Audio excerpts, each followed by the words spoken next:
So that is what is happening tonight. It is back to school. It is very exciting for all these reasons. Yes, Friday the 13th. Yes, full moon. Yes, amazing stories. Yes, the freeze. Another treat that we have is, so this show has been going on in the Bay Area for 13 years. It has been going on, I think, in the world for 15 years. And it was started by a man named Dave Nadleberg. He found some awkward letter in LA, and he got together with some friends, and then they did it, and it was funny, and then they did it in public, it was funny, and now it's this thing that has a Netflix series and books and shows in different cities. And he is randomly here tonight from LA. He is going to start off the show with a piece that include how it all started. So let's kick it off right. Let's give it up for Dave Nadleberg, about to start it off. Thank you.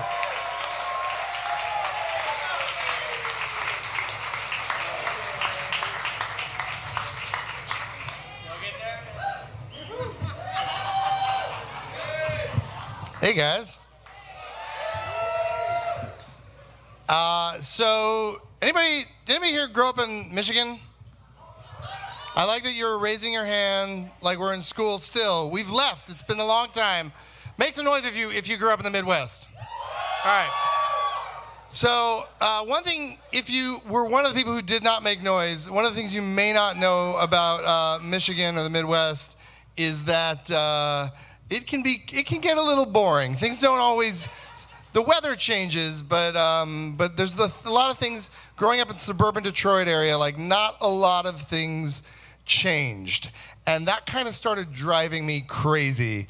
And so it created this feeling in me where I really just wanted to shake things up, whatever it could be. And then one day, I saw a movie that shook me, and that movie was called Pump Up the Volume. Now, this is a movie that, for those who don't know this movie is a movie where Christian Slater gets very political in the name of rock and roll. He's going to change the world. And I saw this movie, and he's like, the world's fucked up, man. And I was like, that's my great Christian Slater impersonation, by the way. And I was like, Christian Slater is right. The world is messed up, and so I was inspired by that. So I decided to write a poem, like a very political, like a socially conscious poem, and because of course the person you want delivering some message about disenfranchisement and persecuted minorities or anything is of course like a suburban white male from the burbs. So anyway, so this is my attempt at sort of woke poetry, and of course, like all great socially conscious poems, it is untitled. So you knew I meant it. All right. People, aren't you afraid? And then underneath it says, N-O. Children are actually being shot in their schools not 30 minutes away. Something is wrong here. Shouldn't we resolve this? Not slowly, but immediately? And underneath that, it says, N-O. Where is your grief? Show me your sorrow, damn it. And then under that, it says, N-O. Yeah. There is a lot of good around here, but our bad is way past the limit. If only they had said that last night in the debates. Would have swayed everybody. Finally a front runner. All right. Our bad is way past the limit. Stop. Can't we stop? And then it says, N-O. Right. Why are only select groups of people taking interest in their minority causes? Where's everybody else? Tell me what to do to help. N-O. And then the final one is, without voice, how could you cure? And it says, wrong. It says, K-N-O. N-O-W.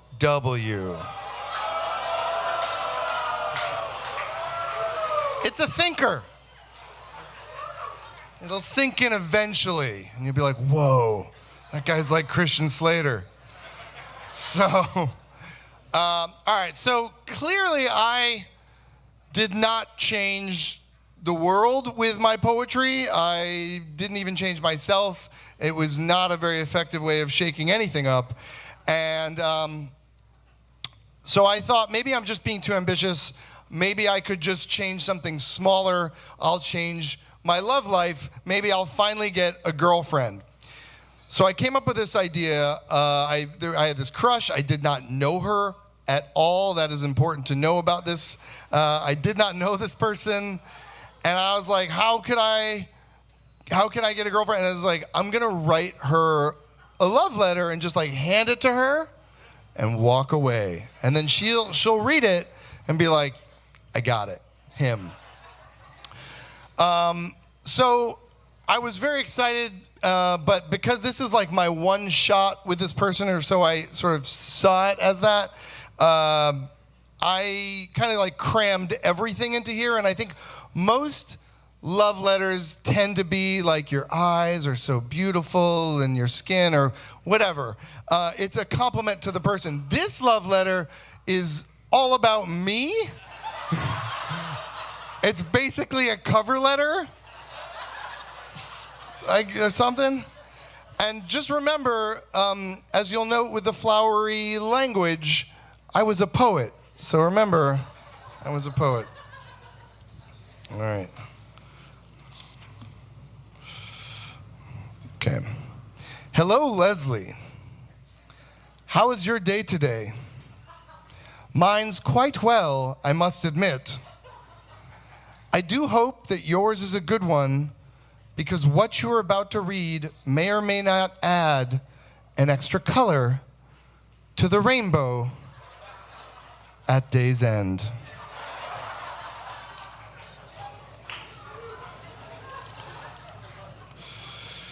First off, let me introduce myself. My name is Dave. And then crossed off, because this was a draft, crossed off it says, yep, that way cool guy who gave you this letter. Like I was like, no, I shouldn't say that. So for quite some time, I've been trying to figure out a way to meet you. The older we all get, the more the time that we include into history passes on. It has seemingly become harder and harder to get to know one another. So to keep up with the difficulties that modern times have given us, I have devised four ways of introducing myself in the best possible manner. I could have just called you or simply approached you and said, hi. But with that, there's no enchantment or uniqueness.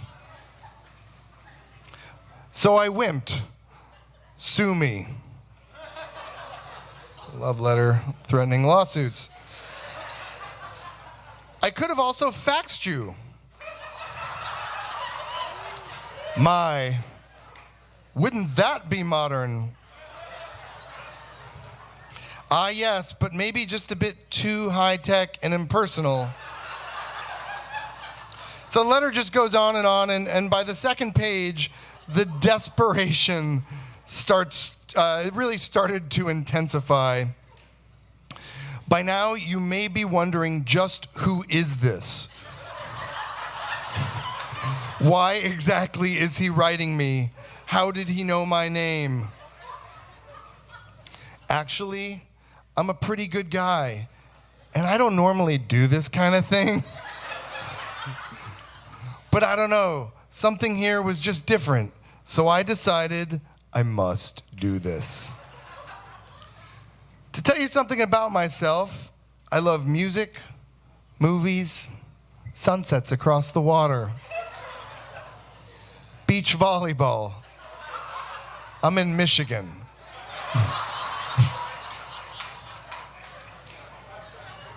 Classic lines and beautiful eyes.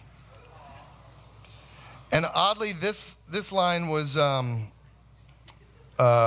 crossed off. I had like a list of like, I don't know, stats or something, like coolest teacher in school, blah, blah, blah. And one of them was worst commercial tagline, quote, "It's not your mother's tampon."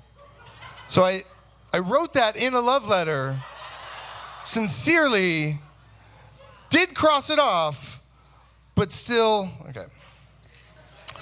So there you have it. The above is more or less what you might call a Dave. I even have a romantic side. How about that? Basically, this whole thing has been a commercial, an advertisement, and what sells to you might not sell to another, but I sincerely hope you'll at least consider purchasing the product. Here's a coupon, and then I think we have the image. Yeah. So as you can see, that was my actual phone number. If you guys want to prank call it from the 90s, I don't know who has it now. Anyway, so I like the authenticity that it says clip and save. As a cartoon scissors sort of gobbles dashes like Pac-Man. All right. So after writing multiple drafts of this letter, I began to do something I'm sure will shock you based on the quality of my writing. I began to overanalyze the consequences of reading this to her or giving this to her. And so I totally chickened out. Did not give... Someone doesn't like stalkers in this audience, shockingly. Shockingly. So I did not give her this letter. I agree. You were right to applaud. But a decade later, I stumbled upon it in a box when I was visiting my childhood bedroom, and that discovery sparked the idea for a stage show, which is this stage show, and the reason that we all get to kind of hang out and laugh for an evening. So in a weird way, my writing actually wound up sparking some kind of change, just, I guess, not the kind of change that I had initially imagined.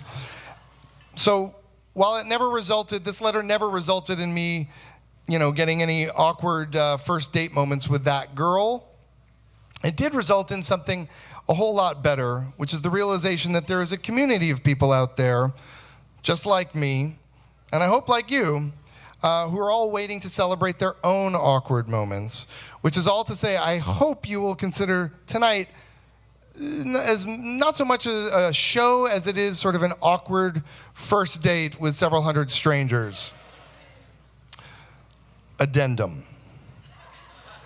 Look, I hope you will consider this. I promise you that you won't be disappointed. Yeah. Besides, how many times in your life do you think someone will give you something like this? I hope for you the answer is many. Calm down. That's what I want to tell that kid. Calm the fuck down. But until then, all I ask of you is to just try me and see if you like me. From there on, your opinions are granted. Thank you. Have a good show.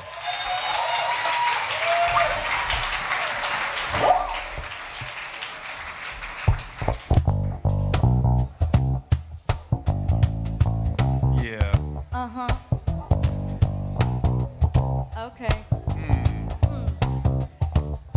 I'd rather seasons change, but nothing else, no. I'ma write you a love letter about myself. I'm Dave.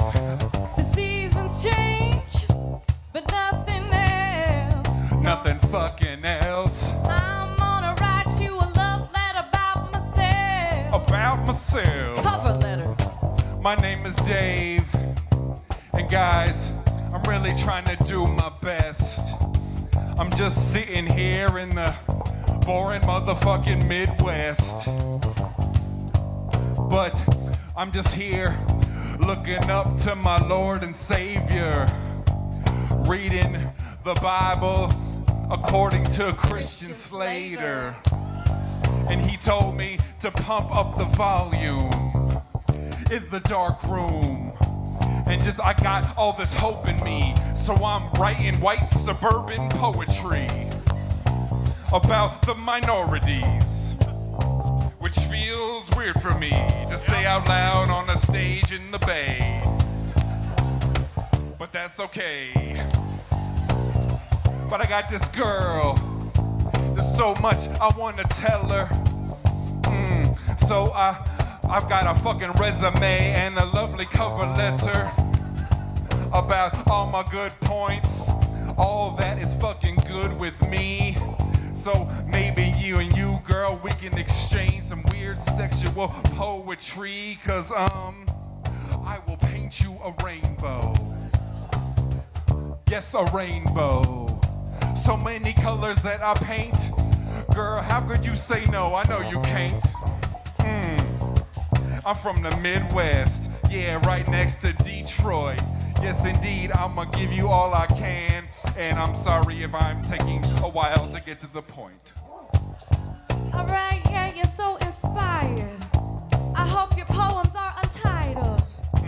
I really hope you be mine. I really like the way you crossed out the marketing line. But you can get this ass. Ooh. All you gotta do is send me a fax. Yeah, you know how this will go. If you sent it to me, I would say N-O.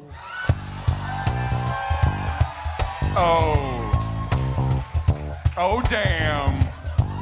What a modern response. I don't even know who I am. But girl, come on, me and you know we can't go wrong. Cause I invented the show Mortified, and it's not your mother's motherfucking tampon. Seasons, yeah. Ooh, they never change. Oh, they Nothing never else. change. I'm gonna write you a love letter about my motherfucking self. Dave. Seasons change, but nothing else. No. Nothing else. Dave's gonna write you a love letter just all about himself. Dave, clip and save.